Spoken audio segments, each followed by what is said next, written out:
തിരുവനന്തപുരം കാട്ടാക്കടയിൽ കോടികളുടെ സാമ്പത്തിക തിരിമറി നടത്തിയ ഫിനാൻസ് സ്ഥാപനം പൂട്ടി. കാട്ടാക്കട പ്ലാവൂർ ജംഗ്ഷനിൽ പ്രവർത്തിച്ചിരുന്ന നെല്ലിമൂട്ടിൽ ഫിനാൻസാണ് പോലീസ് പൂട്ടിയത്.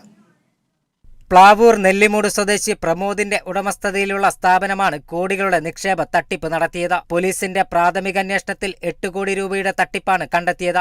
2 മാസം മുൻപ് ഇയാളുടെ ഉടമസ്ഥതയിൽ ആമച്ചലിലുള്ള ധനകാര്യ സ്ഥാപനത്തിലും സമാനമായ തട്ടിപ്പ് നടന്നിരുന്നു. അന്ന് നിക്ഷേപകർ നൽകിയ പരാതിയെ തുടർന്ന് അന്വേഷണം നടത്തിയ പോലീസ് സ്ഥാപനം അടച്ചുപൂട്ടുകയും ചെയ്തു. ഇതിന് പിന്നാലെയാണ് വീണ്ടും പ്രമോദിനെതിരെയും നെല്ലിമൂട്ടിൽ ഫിനാൻസിനെതിരെയും കൂടുതൽ പരാതികളുമായി നിക്ഷേപകർ രംഗത്തെത്തിയത്. സ്ഥാപനത്തിൽ 500ഓളം നിക്ഷേപകരാണ് നിലവിലുള്ളത്. വലിയ തുകയുടെ തട്ടിപ്പ് നടന്ന സാഹചര്യത്തിലാണ് നിക്ഷേപകർ പോലീസിൽ പരാതി നൽകിയത്. കേസിൽ വിശദമായ അന്വേഷണം നടത്തിയ പോലീസ് രേഖകൾ കണ്ടെടുത്ത് സ്ഥാപനം അടച്ചുപൂട്ടി. സ്ഥാപനത്തിൽ സ്വർണം പണയം വെച്ച നിക്ഷേപകരാണ് തട്ടിപ്പിനിരയായത്. പ്രമോദ് 6 മാസം മുൻപ് നാട് വിട്ടെന്നും പോലീസ് പറയുന്നു. ഇയാളെ കണ്ടെത്താനുള്ള അന്വേഷണം ഊർജിതമാക്കിയിരിക്കുകയാണ് അന്വേഷണ സംഘം. Kerala vision news, Thiruvananthapuram.